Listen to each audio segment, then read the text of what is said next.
안녕하세요. 김태훈의 현명한 투자자 방송 시작하겠습니다. 본 영상에서 다루는 내용은 투자 권유가 아니며 각 개인의 투자 판단에 대한 책임을 지지 않습니다. 별도의 SNS 채널 가입을 유도하거나 투자 권유 및 유료 리딩 서비스를 홍보하는 불법 사칭 계정에 유의하시기 바랍니다. 자, 오늘은 미코라는 회사에 대해서 좀 말씀을 드리겠는데요. 이 업체는 잘 아시는 분은 많지 않을 것 같습니다. 이게 세라믹 소재 쪽 회사이기도 하고, 이게 실질적으로 일반인들한테 사용되는 이런 직접적인 B2C도 아니고 이 B2B 쪽에 관련된 이런 소재 쪽이고 하다 보니 주로 부품 쪽이고 일반인들은 모르시는 분들이 많죠. 하지만 이 회사가 갖고 있는 제품이나 시장은 굉장히 알짜배기 회사입니다. 그만큼 튼튼한 회사이기도 하고 거래처도 삼성전자나 SK하이닉스 같은 대기업들을 거래하기 때문에 굉장히 안정적인 모습을 보여주고 있죠. 이 회사의 가장 크게 요즘 히트치고 있는 부분은 HBM 반도체들을 만들 때 사용되는 TC 본딩에 들어가는 히터를 만드는 겁니다. 그걸 펄스 히터라고 부르는데요. 이 펄스 히터는 상부와 하부로 나눠져 있는데, 하부는 지난 2023년인가요? 그때 그 개발을 완료하고 실제 이 TC 본드 만드는 업체에다가 납품이 시작됐고요. 요번에 펄스 히터 상부분을 완성을 시켜가지고 상하 그 펄스 히터를 모두 만들어서 TC 본딩 회사에 납품을 하는 그런 회사가 됐습니다. 그리고 이 회사의 제품이 말 그대로 TC 본딩에 있어서 가장 핵심적인 기술을 담고 있는 회사이기 때문에 이 회사가 오히려 이제 HBM을 만들 때 TC 본딩을 하는 회사보다 더 알짜배기 회사라고 할 수가 있는 것이죠. 그래서 실제로 이 펄스 히터가 많이 판매되는 것은 TC 본딩이 많이 이루어지고 있기 때문에, 여기에 따라서 이 수요가 확실히 있기 때문에 나타나는 현상이기도 합니다. 그래서 이제 이 TC 본딩에 대한 이 수요가 계속 늘어나고 있다는 것을 보여주고 있고요. 이거는 HBM 반도체 자체의 수요가 많기 때문에 나타나는 현상이기도 한데요. 그래서 이 HBM용 TC 본딩 펄스 히터를 국산화하는 성공을 한 이 미코가 가장 큰 수혜를 보고 있다고 해도 과언은 아닙니다. 그리고 이제 그 태양광 PV도 같이 여기서 이제 제조를 해서 납품하고 있는데, 이게 나름대로 신규 사업 쪽에서 경쟁력 있는 기술을 기반으로 만들어진 거기 때문에 나름대로 그 경쟁력이 있다는 평가를 받고는 있습니다.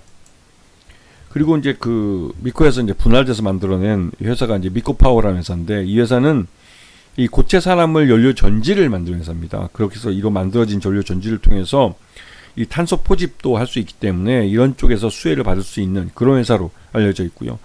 이 미코파워 자체도 굉장히 큰 회사이기도 하지만, 이게 이제 수소연료 전지 쪽에 들어가는 거기 때문에 수소연료 전지 쪽에도 이 나름대로 이제 기술력을 갖고 있는 회사로 평가되고 있고요. 그래서 이쪽은 그 지금 수소 쪽 관련된 수소 경제가 커지고 있는, 성장을 하고 있는 시장이기 때문에 이 성장하는 시장에서 수혜를 보고 있는 그런 종목이라고 할 수가 있습니다. 그래서 지난 1분기 실적 기준으로 봤을 때 전체 매출액 중에 65%가 펄스 히터 같은 이런 반도체 쪽, 이쪽 이제 세라믹 부품이나 세정 코팅 이런 쪽에서 나왔고요. 그다음에 나머지 35%는 이 고체 연료 전지 쪽에서 이 매출이 발생을 했습니다. 그래서 어느 정도 매출이 좀 이렇게 분산이 되고 있는 그런 모습을 볼 수 있는 것이죠. 그래서 이번 그 1분기 실적을 놓고 봐도 나름대로 건실하게 잘 성장하고 있는 것을 확인할 수가 있습니다. 특히나 이제 이 내수 쪽이나 이런 쪽에서도 실적이 꾸준히 증가하고 있는 모습을 확인시켜주고 있는데요. 전체적으로 이 수주 상황을 봐도 이 삼성전자나 SK하이닉스 쪽에 대한 수주량도 많고, 인텔이나 TSM, 마이크론 같은 해외 그 거래처도 58%나 되기 때문에 해외 거래선도 안정적으로 갖고 있는 그런 회사라고 할 수가 있는 것이죠. 그래서 그 나름대로 그러니까 실력도 있고 실적으로 보여주는 그런 회사라고 평가되고 있습니다. 그래서 연결 포괄손익계산을 보면 지난해는 1234억이었지만 이번에는 2149억, 매출액 자체가 더블로 떠버렸어요. HBM에 대한 수요가 워낙 많았기 때문에 이것 때문에도 이제 더 많이 늘었고요. 그 영업이익 같은 경우도 232억에서 352억으로 급증을 했습니다. 그리고 당기순이익도 136억에서 252억으로 훨씬 많이 늘어난 걸 알 수가 있는 것이죠. 그래서 최대주 특수관계에는 보면 최대주 지분이 20% 정도이기 때문에 여기도 지분율이 좀 그렇게 높지는 않습니다. 그렇기 때문에 실적이 이렇게 좋아지면 연말에 가서 이제 자사주 취득과 소각을 할 가능성이 높은 것이죠. 이게 주주 환원을 해줘야만 해달라고 요구하는 그런 목소리가 크기 때문에 그렇습니다. 그래서 지금 미코그룹을 보시게 되면 우리가 알고 있는 코미코, 이 코미코라는 회사가 이제 자회사로 있고, 이 코미코라는 회사는 이제 코스닥 상장된 회사입니다. 그리고 미코가 이제 이 미코파워라고 요번에 아까 말씀드렸던 고체연료, 연료전지 쪽 회사이기도 하고요. 예. 그다음에 현대중공업 파워시스템이 요번에 인수를 했습니다. 추가적인 지분 확보를 통해서 확실하게 경영권을 가져가는데요. 그래서 미코의 사업은 크게 반도체 쪽 사업과 또 고체연료 산업을 중심으로 하는 이런 쪽 사업, 에너지 쪽 사업, 이렇게 두 가지로 나눠볼 수가 있습니다. 그래서 지금 현재 주가는 지금 기관 투자가들이나 외국인 투자 봤을 때 외국인 투자가들이 더 많이 사고 있는 것은 주요 거래처가 외국인이기 때문에 외국 쪽에서 오히려 더 미코에 대한 실적에 더 민감하게 반응을 하는 겁니다. 이거는 전체 매출액의 반 이상을 이 해외에 있는 거래업체로부터 올리고 있기 때문에 나타나는 현상이기도 하죠.